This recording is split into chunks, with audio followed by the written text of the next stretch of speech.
The live TV, सच सबसे आगे। दोस्तों, मेरा नाम राशिद ज़हीर है और आप लाइव टीवी देख रहे हैं। आपको मालूम है, और सोशल मीडिया के माध्यम से वो वीडियो भी पूरे देश के अंदर और देश विदेश में वायरल हो चुकी है, जिसमें दिल्ली जंतर मंतर पर एक पर्टिकुलर समाज यानी कि मुस्लिम समाज के नरसंहार का आह्वान किया गया।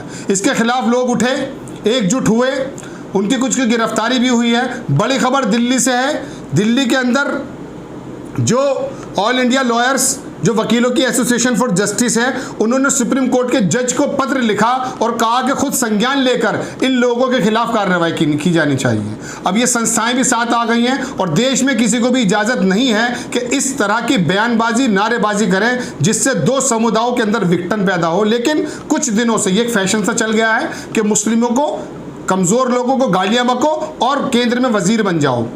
होता भी यही है। जब तक इन लोगों के साथ सख्ती से कार्रवाई नहीं होगी, इस तरह के संगठन उठ करके नारेबाजी करते हैं। इसके अंदर मंत्री भी शामिल हैं।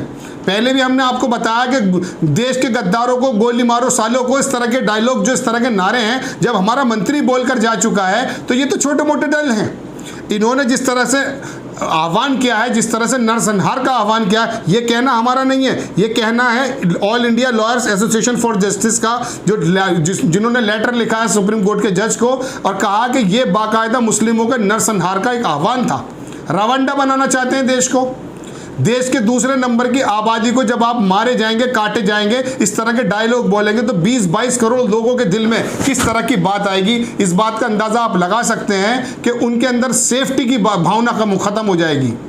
तो ये जब तक इन लोगों के खिलाफ एकजुटता का माहौल नहीं दिखाया जाएगा, लोग खड़े होकर नहीं आ पाएंगे। उसी क्रम के अंदर हमने आपको बताया कि all India lawyers association for justice ने सुप्रीम कोर्ट के जज से कहा। इसके अलावा दूसरी बात मैं आपको बता दूं कि जो इसके अश्विनी उपाध्याय, जिन्होंने इस प्रोग्राम का प्रदर्शन का नेतृत्व किया था, उसने कहा कि मैं इसमें शामिल नहीं था, लेकिन जब उस आंदोलन की प्रवक्ता जो लेडी हैं, उन्होंने कहा कि ये उन्हीं के नेतृत्व में ये प्रोग्राम हुआ है। और आज टीवी पे, एबीपी पे हम आपको थोड़ी देर में लगाएंगे आपकी वीडियो पर कि एक हिंदू रक्षक दल का अध्यक्ष कहता है कि मुझे गिरफ्तार करो, मेरे लड़के थे वो। खुलेआम टीवी पर आकर इस तरह की बातें होती हैं। बहरहाल हम खबर से शुरू करते हैं। आपको बता दें, आपकी स्क्रीन पर हम खबर लगाना चाहते हैं कि लॉयर्स एसोसिएशन का कहना है कि इस घटना को अलग थलग करके नहीं देखा जा सकता। ये देश भर के सामने आ रही उन असंख्य अनगिनत घटनाओं में से एक है जिसका उद्देश्य मुस्लिम समुदाय के समान नागरिक के रूप में उनकी स्थिति को कमतर करके उन्हें अमानवीय बनाना है। ये कहा है लॉयर्स एसोसिएशन ने। आगे उन्होंने लेटर लिखा। इसके अलावा जो वुमेन्स लॉयर्स फोरम ने, उन्होंने भी लेटर लिखा है और अल्पसंख्यक आयोग ने भी लेटर लिखा दिल्ली पुलिस को कि इसके अंदर कार्रवाई होनी चाहिए। कुछ लोगों को हिरासत में लिया गया है, लेकिन डॉक्टर कफील के ऊपर जो आरोप लगाया गया था कि वो भड़काऊ भाषण दे रहे थे, उन पर तो यूएपीए लगा दिया गया था।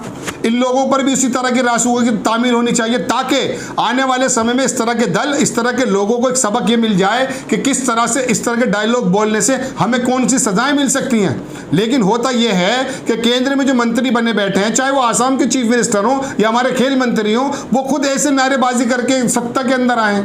उन लोगों को देखकर, उन नेताओं को देखकर इनके अंदर कॉन्फिडेंस बिल्ड हो जाता है और उसके बाद पता ये चलता है कि देश की राजधानी संसद के पास जंतर मंतर पर इस तरह के लोग बिना परमिशन के इकट्ठे हो जाते हैं और वो मुस्लिम पक्ष के खिलाफ एक ऐलान कर देते हैं कि मुल्ले काटे जाएंगे और ये लोग काटे जाएंगे। पुलिस ने इस बात का वो किया, हिरासत में कुछ लोगों को लिया, लेकिन गिरफ्तार करके उन पर वो धाराएं लगाई जाएं जो देश के टुकड़ों के करने की बात हो सकती है। आगे इसी खबर के अंदर लिखा है कि इसको रवांडा बनाने की कोशिश की जा रही है भारत को। रवांडा के अंदर भी एक ऐसा ही आंदोलन चला था जहाँ एक समाज को विघटन करके मार पिटाई की गई थी, नरसंहार कर दिया गया था। इस रिपोर्ट के अंदर भी यही लिखा है कि ये नारेबाजी मुस्लिम समाज के नरसंहार को लेकर है। तो ये एसोसिएशन साथ आई है, वुमेन्स एसोसिएशन भी साथ आई है और अल्पसंख्यक आयोग ने पुलिस को कहा है। लेकिन अब केंद्र, चूंकि दिल्ली पुलिस आप जानते हैं कि गृह मंत्रालय के अधीन है, दिल्ली सरकार के अधीन नहीं है। अब ये अमित शाह की जिम्मेदारी बनती है कि वो किस तरह से तत्परता दिखाते हुए, जैसे डॉक्टर कफील को योगी सरकार ने जेल के अंदर रखा है और उन्हें भड़काऊ भाषण के दौरान उस पर रासुका लगा दी गई थी, ऐसे ही इन लोगों पर भी रासुका लगे ताकि भविष्य में दिल्ली तो क्या, देश के किसी भी हिस्से में किसी भी वर्ग, किसी भी समाज की इतनी हिम्मत नहीं होनी चाहिए कि वो दो समाजों के बीच में विघटन पैदा करने की इस तरह की नारेबाजी करें। इस तरह की जब नारेबाजी होती है तो समाजों के अंदर रोष फैलता है। इसमें कोई दो राय नहीं कि पर्टिकुलर पार्टी कुछ चुनाव के मद्देनज़र इस तरह का काम करती है, लेकिन इन्हीं नेताओं के खिलाफ जब कार्रवाई होगी तो वो आम आदमी के अंदर संदेश ये जाएगा कि इस तरह के डायलॉग, इस तरह की नारेबाजी करने से जेल की हवा खाई जाती है, जैसा कि बाकी लोगों में हुआ है।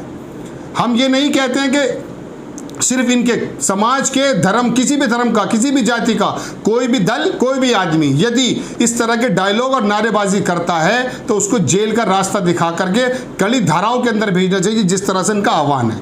मुस्लिम समाज, मैं आगे पढ़ के सुनाता हूँ आपको कि इसमें क्या लिखा है। आयोग के उपाध्यक्ष, जो अल्पसंख्यक आयोग हैं, आतिफ रशीद के निर्देश पर इस संस्था ने नई दिल्ली के पुलिस उपायुक्त को नोटिस जारी किया और कहा कि आयोग के समक्ष उपस्थित होकर इस मामले का ब्यौरा दें और की गई कार्रवाई की जानकारी दें। चूंकि अभी तक वो हिरासत में है, मैं गिरफ्तार का शब्द बोलते हुए भी शायद थोड़ा संकोच करूंगा, चूंकि हिरासत में है।